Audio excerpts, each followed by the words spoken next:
Welcome to Warfighters United, where veterans' voices are heard and transitional resources provided. This podcast is brought to you by the Veterans of Foreign Wars, a service organization that provides veterans and resources with representation to our warfighters throughout the nation. Today, I have a very special guest, a good friend of mine joining me, Mr. Rob Vadaro. He was a U.S. Marine that served from 2007 to 2011 with the 1st Battalion, 8th Marines. He served in Afghanistan and Iraq. And then fast forward, he spent a couple years in Ukraine, which we'll get to with the Special Forces. Rob, thanks for coming on Warfighters United. How are you doing today? I'm great. Thank you so much for having me. Let's jump back to your Marine Corps career. What made you decide to join the Marines in 2007? The original reason was, I could give the most patriotic answer, but the real reason is I messed up a lot in my childhood, and I felt it was the right thing to do, growing up, to do the right thing to serve my country. And I was like, well, I'll do Marine Corps because, a tougher branch I felt. And then, I went infantry because I wanted to do my part during time of war. Yeah. So you go through the School of Infantry, there's, wars going on in Iraq and Afghanistan. So you're going to deploy. What was it like getting with, 1-8? 1-8, it was actually there was a bunch of us junior guys, or not a bunch, sorry, a few of us. Most of the guys are seniors that were in Ramadi. So they did the whole, indoctrination kind of thing, just get you used to being part of the unit. So it was definitely tougher than, being in war itself, I feel. Okay. All right. And so your Iraq tour, what was that like? Oh, Iraq is pretty easy for us. It was like a summer vacation on that one because the war's pretty much wrapped up at that point. Okay. So literally it was like, just doing patrols, nothing really ever happening. It was the most easiest deployment of a life. It was like literally a vacation. Wow. That's the first time I've heard that in a while, but. It's the truth though. I'm not going to lie to you. Yeah. No, I totally think it's the truth. Some deployments are easier than others.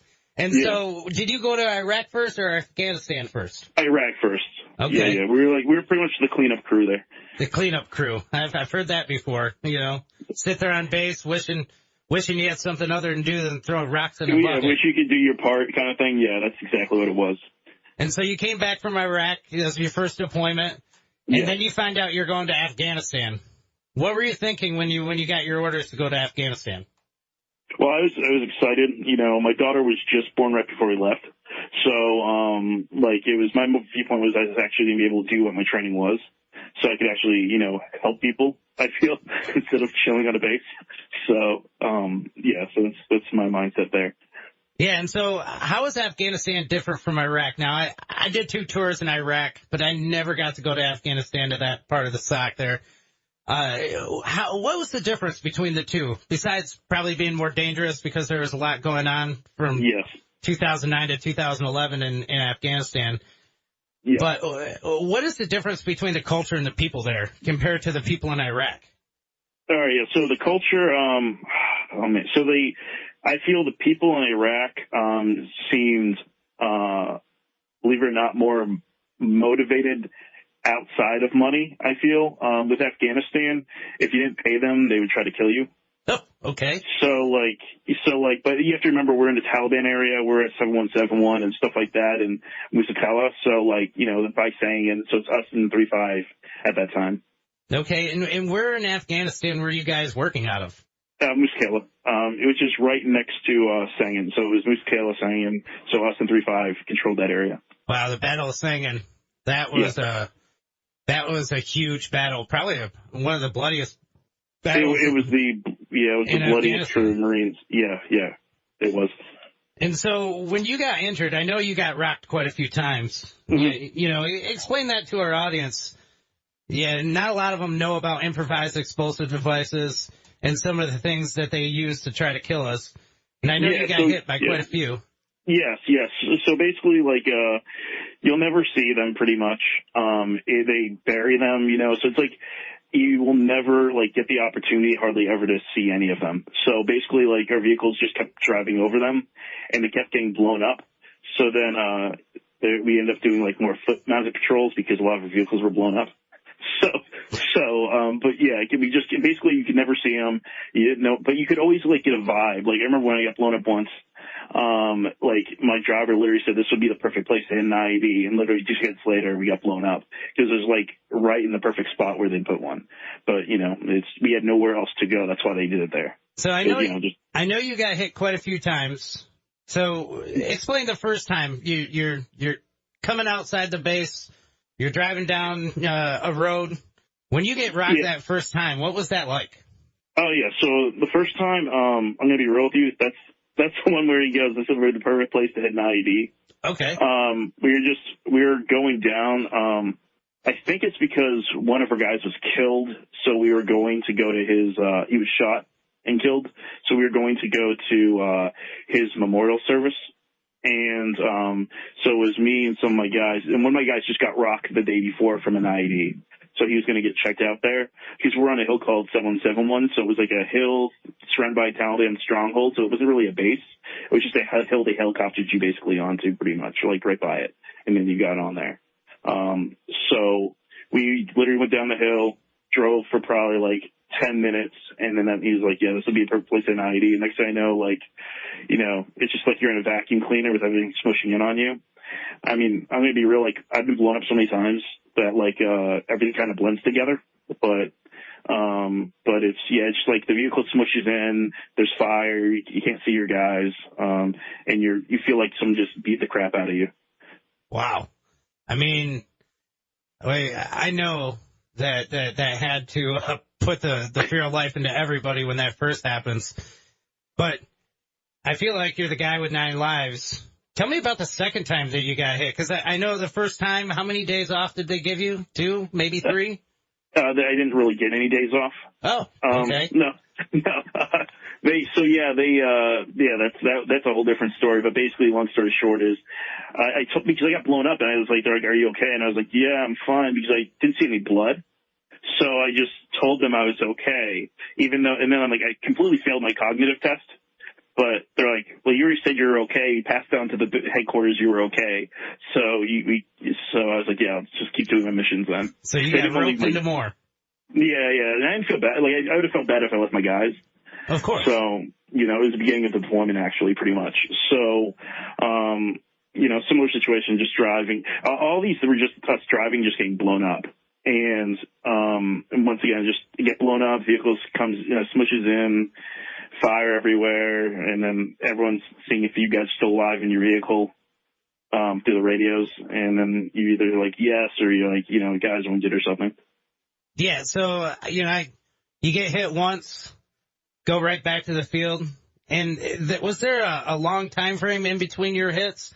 Because no. It's all like within a week. So how many times within that week did you get blown up? It was like 3 times. 3 times. Yeah. Wow. I could not imagine. And so the third one, is that when they took you out of the fight? No, I stayed for the whole deployment. Oh, you stayed for the whole deployment. Yeah, they never took me out of the fight. That's the Marine Corps for you guys. Yeah. If you ain't bleeding, you ain't going nowhere. You're going to stay right here and you're going to be in the fight. And it wasn't until I came back, they were like, they didn't diagnose, they were like, because my head was hurting me really bad and I didn't know what was going on. And I noticed my memory was like crapping out on me. Uh-huh. And they were like, my unit sent me to the TBI clinic, which was a trailer. And they're like, "Hey, and they diagnosed it. Yeah, you definitely have a TBI. Yeah. So is that when you got transferred to the Wounded Warrior Regiment, or? No, actually, so I was going to be transferred. So they attached me to the Wounded Warrior Regiment, but long story short, my daughter needed to get out of a bad situation. So it was either I go through medical or I get honorable discharge and get out immediately and get custody of my daughter. So that's what I did. Yeah, I know your daughter's very important to you. Yeah. I mean, she's, I know you've told me she's the reason why you keep going. Yes. And you never give up. You take adversity right on the head. And yeah, she motivates me, that's for sure. Yes. And so did you go to, was it Semper Max that you went to for TBI treatment later on, or was it called something Semper else? Max. Yeah, that was great. Lieutenant Colonel Maxwell. Yeah, that was awesome. And that was the first experience really dealing with like PTSD kind of stuff. or TBIs.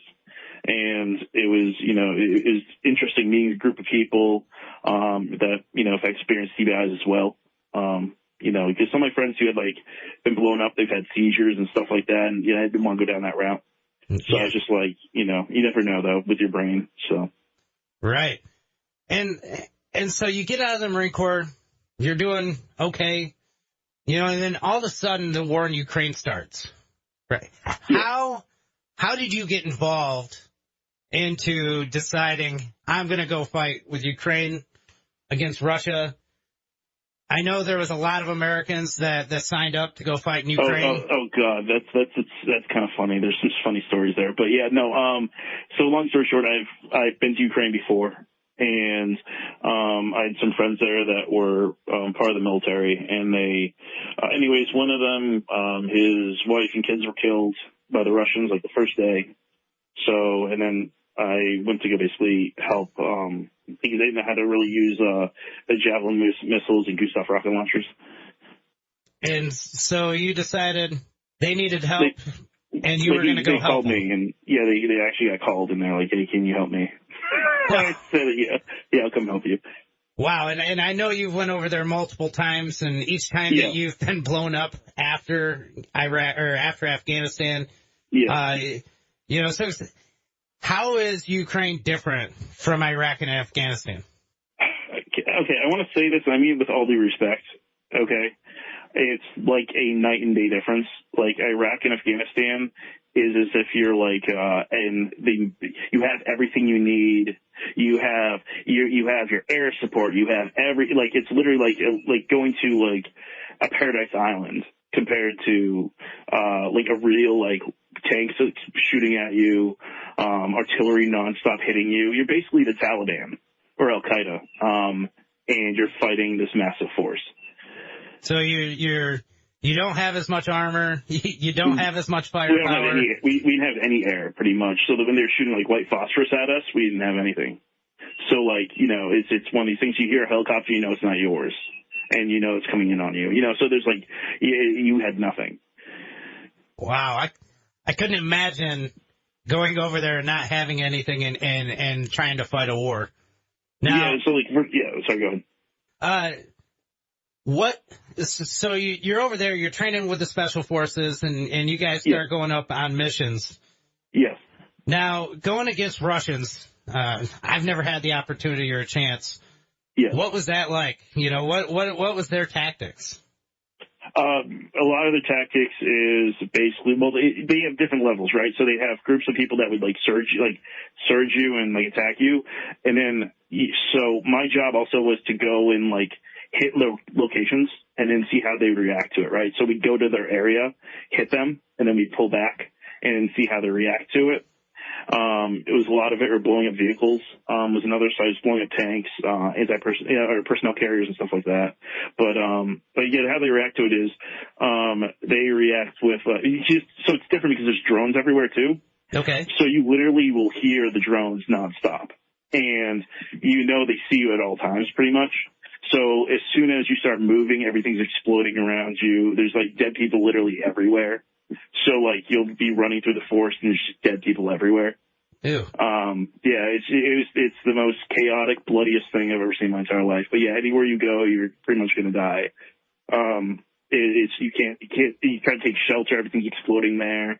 If you own a vehicle, you have to move fast because everything's getting blown up around you and your vehicle's going to get blown up. So. Wow. So, on your multiple times that you've went over there and fought with the special forces, I know that you made, major news at least once, for some pretty heroic type stuff. Like in our military, you probably get, at least a Silver Star or a Navy Cross or maybe even the Medal of Honor, but. The news did switch it up a little bit, what actually happened, but so it was definitely a tighter spot there. So, you want me to explain that, what happened or no? Yeah, no, I definitely would like to, here we are one day and here we see you on the news the next. And okay, fair. we were like, wow, we didn't even know you were over there. Yeah, so what happened with that is, we got blown up so we were going to the Russian lines to, blow them up. and they had a huge minefield we didn't know about. And it's as if they like took a truck and just dumped every mine they had in existence in this huge field.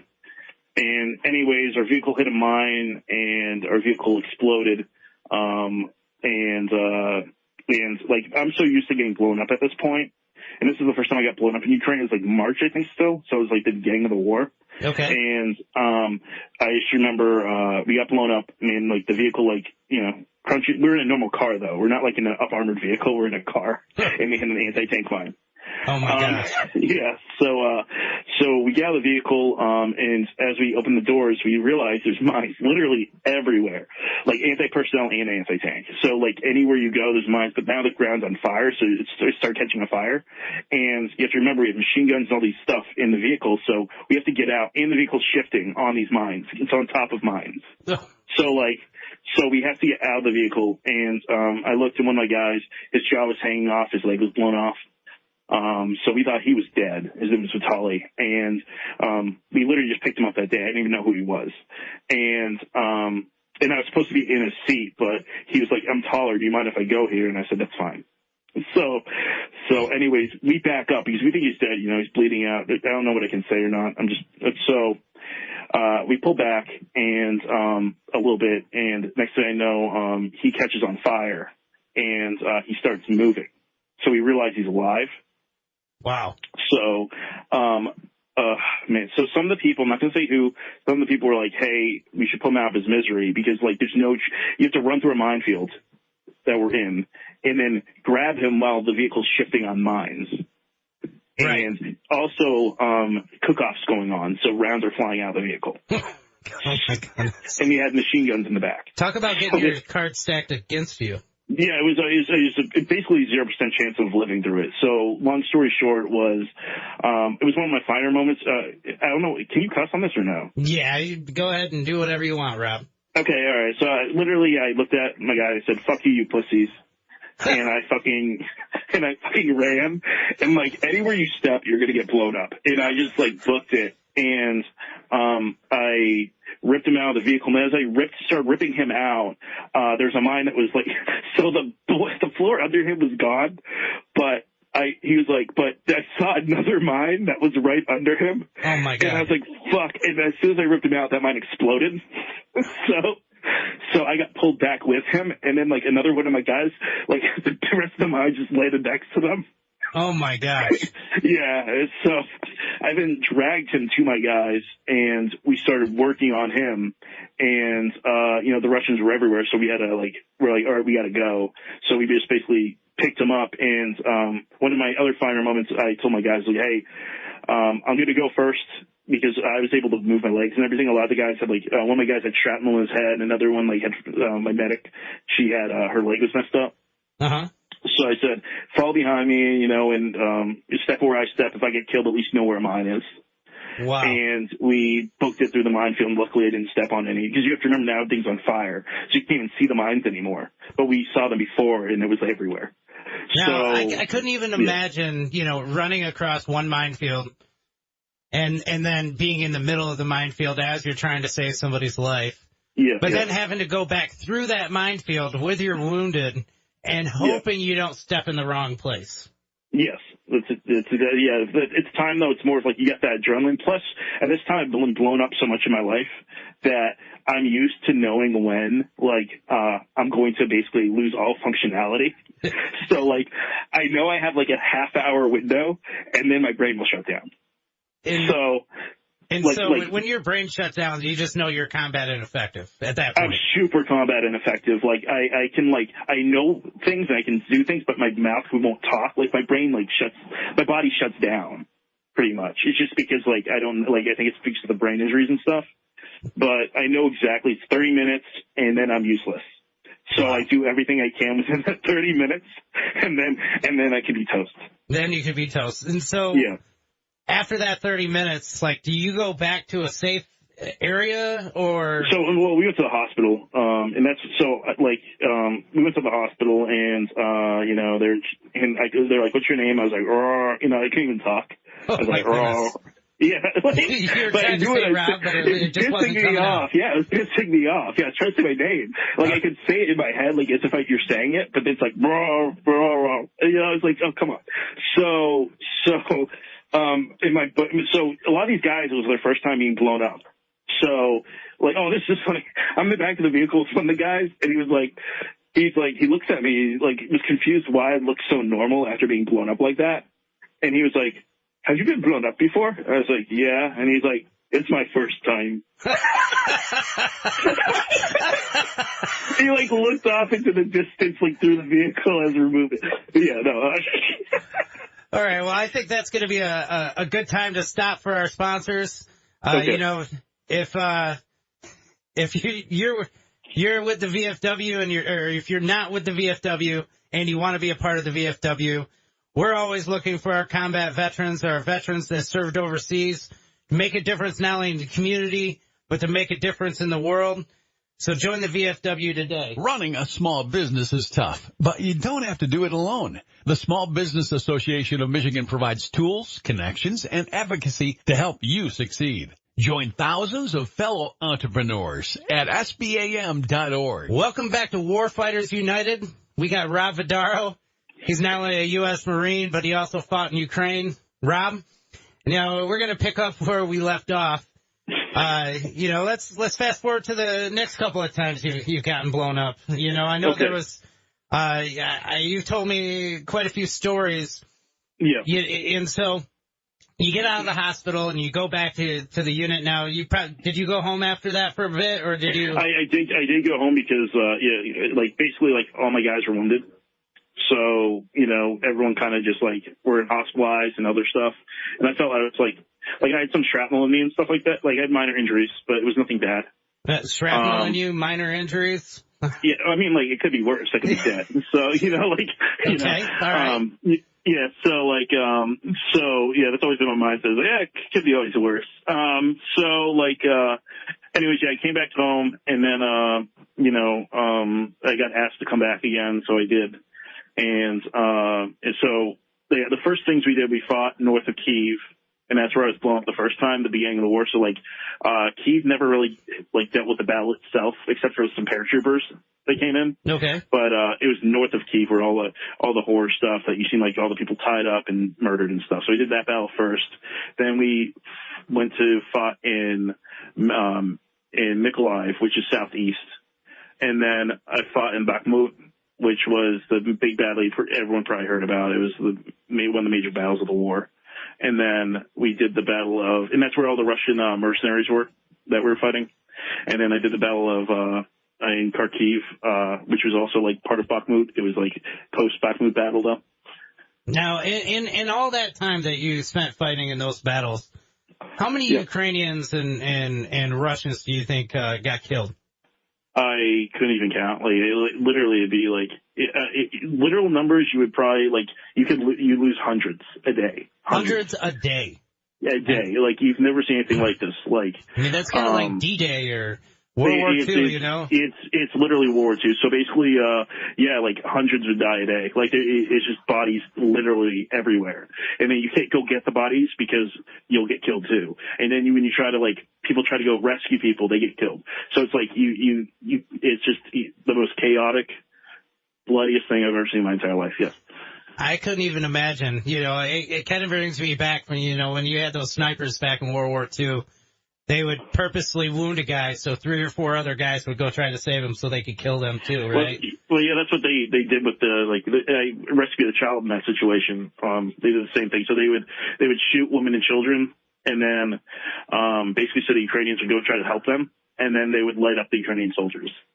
Wow. So they used a lot of women and children as bait, kind of like ISIS and stuff like that. Yeah, no, I was just thinking about driving down through Baghdad. There'd be all these women and children around, and sometimes that does not play in our favor because they can be just as much as the enemy as others, because they like to use those as tools to try to kill us. Right? 110%, yes. And the thing is, so a lot of these people, if you remember in the beginning of the war, you saw all these people fleeing, right? But they weren't those were people that had money. If you have no money, you have to just stay where you are. So So these people can't leave their homes. They have nothing. So they're in their villages and they can't leave. So when literally artillery is exploding everywhere, I saw like this old woman while everything's exploding around her working her garden. Working her garden? And working it didn't her even garden. phase her? He didn't. Well, no, she probably lived her maybe be dead to blow or two or something. But yeah, it didn't phase her at all. And she's just. I'm like, you gotta go. Like, it's amazing that you have to tell people to go at a point like that. That's what keeps her alive, Like that's her food source, you know. So like, if she doesn't do that, even though if she's like, oh, if I don't do this, I die. If I get blown up, I die. You know what I mean? So you don't really have a choice. Yeah. Okay. Now, I was just thinking back, and we were talking last week or a week and a half ago, and you were mentioning, you were in a building, and you're with a whole bunch of special force guys. You had two different buildings. Guys, yeah. Explain what happened that day. Oh God. Long story short, this was like the Battle of Bakhmut. Okay. So, and we were towards the right side when basically we're one of the first lines when the Russian pushed. Okay. And, basically what happened was, there was a building next to us, which had some of our other guys, and then there's our building. And, so we would do at night, we'd have two guys watching, so some guys would sleep and then we'd switch throughout the night. Yeah. And we'd have one guy on top of thermals and then one guy on the bottom floor with thermals as well. And, you peek out the window and then come back in. The guy on the top, well, we had no roof because it was blown up. So he was just up there, he could scan wherever, but just try to avoid being seen himself the best he could, Mm-hmm. Long story short, we saw some Russians coming up to our building, low crawling to our area, and they lined up on they basically ran to our building, so we knew they were right outside of it. So I had my guy that was upstairs, because I was the platoon commander of my guys at this time. Wow. And I had him throw the grenade down while I was laying down with the machine gun. Okay. And so he threw a grenade down, so the Russians see a grenade land in front of them. So they're going to try to do the whole, we're going to kick in and just kill everyone in the building because they knew we were in there. Mm-hmm. But instead the grenade hit, so they ran into the building. Some of them got blown up. So I think 3 got killed outside from the grenade, and another 3 or 4 ran into the building, and I just lit them up with the machine gun. Okay. And then we're trying to get sorry, I completely missed the part. We were only half manned at that point because some of our guys went out prior and got smoked. So they died. And you saw the flashes, you saw everything going on, and we lost radio contact with them. So we knew they were dead. But they wanted all of us to go, and I was like, no, me and my guys aren't going. Because I was like, literally, this is a stupid thing. It's literally a field, and it's nighttime, and the only thing that we'll see is everything because it's drones. You can't have any higher of a heat signature. You know what I mean? That's about as bad as standing in a line. Yes, standing in a line, and when the British would stand in a line, and you'd shoot somebody 100 yards away, standing also in a line, and nobody can move formation. I could not imagine being in a war zone. That's not even the first time that happened, man. That happened before, too, when they tried to get me and my guys to do a mission. They're like, hey, we went to this one spot on the Russian lines. We're going to do it again tonight. We want to grab some of your guys. And I said, no, you're not grabbing some of my guys. And some of them actually were Americans, too. Okay. And I was like, no, you're not taking them. And some of my American guys were like, great guys. And they're like, but dude, I want to do my part. I want to help out. And I said, no, you're not going. And they were kind of mad at me. Well, it's like they just went there last night. You don't think the Russians know they're going to go to the same spot again? And literally that next morning, they're like, yeah, they're all dead. Oh my goodness. So that entire group that would have went would all died. They just got ambushed. Well, I'm glad you were smart on that one. And the other one. I try to be, you can't really, you never know, but it's one of these things where I kind of do know that if we go to the same spot that, when there's drones flying over you, that they're going to know that you were there before. So that basically happened. So we went to the room next to us, or the building next to us, because we lost contact with them. And we looked in the window and we saw our guys, they're just dead. You could tell they're dead, mm-hmm. So the Russians killed everyone in the building next to us. So basically they tried to hit both buildings at once. We killed them in our building, but they killed our guys in the other building. Okay. So we went into the building, and when we went into the building, that's when, basically we pushed in, and we got, next thing I know, like, it was either the world's worst machine gunner the Russians had, or like he just had the worst machine gun, because he unloaded on us, and I got hit 3 times, and the guy behind me got hit once. And shot but, 3 times. Yeah, but but like you say, it was like, it didn't hit like any major arteries or anything. I was bleeding pretty good though, but like, it didn't really hurt either really that much, as you would think. It was just felt like someone hit me as a hammer, kind of. Okay. And it burns. It burns. That's the best way to put it, is burns. And I pulled back a little bit, and I knew exactly where these Russians were, and they went to the one spot in the house which had no windows, had no doors. So I just had my guy give me a grenade, and I just threw it in there. And then it killed the Russians that were in that part of the building. And then I was like, yeah, I got to go. I'm bleeding pretty good. And so me and my other guy got medevac. So explain the medevacs, because, a lot of us military guys that are listening to this podcast, and a lot of the civilians that are probably tuning in as well, they think of medevac like our modern-day medevac for our United States services and our military. But the medevac that we're talking about in Ukraine is something totally different. Can you explain that medevac process of you getting shot 3 times and trying to make your way out? Well, I got to start with from the beginning of the war difference. Okay, so when the war started, all right, when you get there, they don't allow medics on the front lines because they didn't want to lose medics. So you would have to have other soldiers, not medics, bring you to safety, but they all end up mostly dying before they get there. So I told them, I said, I'm not going to the front lines without my medic. And that's how our female medic came with us, because I said, if she's not going, I'm not going. And they didn't know how to use some of the weapons we had. So then they go, she can go. And I said, good. So. And she was willing to go. Now that's a hardcore woman, ladies and gentlemen. Willing to go to the front lines, fight the Russians, and try to save these guys. Yeah, she's awesome. She ended up getting severely wounded from a mortar? I think it was like a mortar round that hit her, and she just got shredded. Like her legs got torn apart and everything. But she's fine now. But she was in bad shape. Like she almost bled out and everything.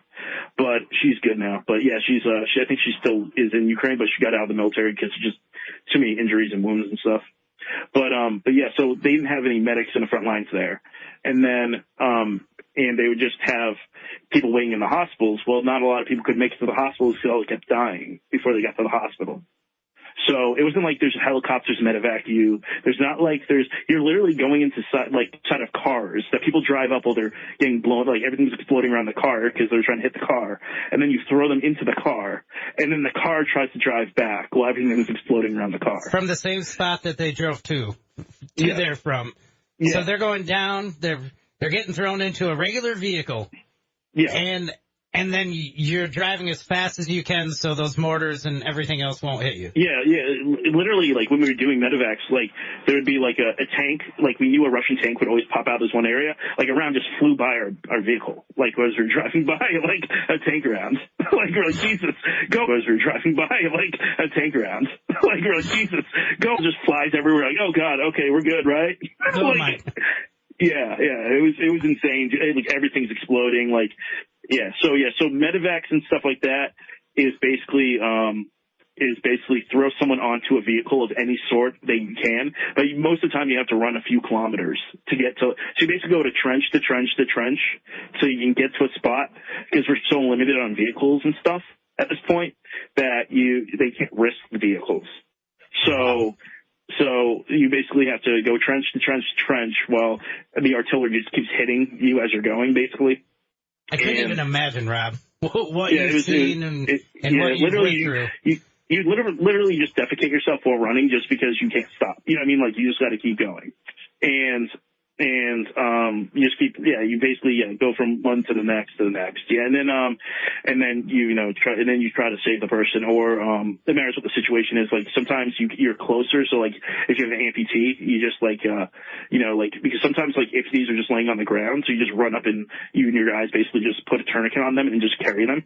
Yeah. Because, like, when you get blown up, like, there's not a lot of people there left because they're all dead or wounded. So there's just those guys just laying down with no legs and stuff. Yeah. Now, so you get shot 3 times and you get out, And I know that each time that you flew back to the United States, when you get back to the States and you go through customs, you're telling me there's some funny things happening. The FBI would always come visit you, and why don't you tell me about that? So yeah, the FBI was awesome. I'm not going to lie. Compared to the customs is a different story. So customs would like take me aside and be like, and they'd be like, hey, we need to go through your stuff. And then they like, I'd be like, hey, can you watch my backpack? This actually happened. And he pulled out his taser on me. Oh my God. And it was like, he's like, get your other bag now. And he goes, you also want to go through your phone? And I go, no, you're not going through my phone. Because that's all my Ukrainian contact shit, right? So I'm not giving you guys my phone. I don't trust you people because you just pulled a gun on me, pretty much. You know? But the FBI actually contacted me and said, sorry, we understood that. We know that happened. That won't happen again. So the FBI was nothing but amazing to me. Because the FBI knows I wasn't doing anything wrong. You know, I wasn't going there. I wasn't killing civilians. I wasn't killing prisoners. I wasn't doing any of that. You know what I mean? Yeah. So like, you know, so I would go literally to customs. Like they'd be like, oh, you got to go. And the FBI would be like, no, he doesn't. And then they just walked me out the door. Okay. All right. So yeah, they're great. They're basically like interviewing me and be like, so what'd you do? And I go, like, I killed a bunch of these people. Like, I'd be straightforward with them. Be like, yeah, I was blowing up all these people. I killed these people. There's like, I showed them some of the patches I had. Like one of the guys' patches I had it says "Born to Die" on it in English. It was a Russian patch with a Z on it. But it was in English. It was in English, but they spelled "die" D-Y-E. Okay. All right. So it was spelled wrong. Like it was a Russian patch. A Russian soldier. It wasn't even American. It was like a Russian soldier that had "Born to Die" with like a skull with, you know, the big Z on it. And then it had D-Y-E instead of die. So oh my gosh. Yeah. It's everything was fucked up there. Everything's... Yeah. No, it sounds like it. And to be honest with you, I don't know if I would have went back after the first time you were blown up. Yeah, it's just when you have friends, or the second man, time, or the third time when you get shot. Yeah, it's just like all your friends are there, right? So every time I was back here, my friends were dying. You know, so like my best friend, a lot of my best friends are dead now. Like my buddy Boxer died, my buddy Stinger died. All my friends are dead. Pretty much. So, and it's because like, you know, and, you know, it's one of these things where like, I've never seen so much death. Like, you know, like I'm not trying to diminish what happened with Iraq or Afghanistan, but the amount of, I'd say out of good 25 friends I had in Ukraine, I'd say I have like 3 or 4 left alive. Wow. Everyone else is dead. Yeah. Well, I am so glad that you made it back safe. Yeah, me too. You know, and how are your wounds clearing up? They're good. Like, you know, it's like, obviously my head always hurts. Like, and every time you get blown up, your head hurts more and more. So, like, my head always hurts. But, like, other than that, like, you know, and my short-term memory is not nearly as good as it used to be. You know, I'd like to say it's from old age, but, no, I'm just kidding. No, well, I mean, you know, back when I met you and we were roommates. I was in worse shape. I was in worse shape then, yeah. I think that you told me the doctors look at your brain scan and they said you had the brain of an 80-year-old. No, I did my testing, and they said testing. I had the like brain capacity of like 80-year-old man with Alzheimer's or something. And I was like, they're like, there probably is like a mixture of like TBI with PTSD in here, but we don't know. and so I was like, oh, that's reassuring. But they told me that, and I was like, wow, way to make me feel like an idiot. Yeah, like, you know, like so. Yeah, and then here you go. And you get blown up like 6 or 7 more times at least. Yeah. I've been blown up 8 times. 8 times. 8 times.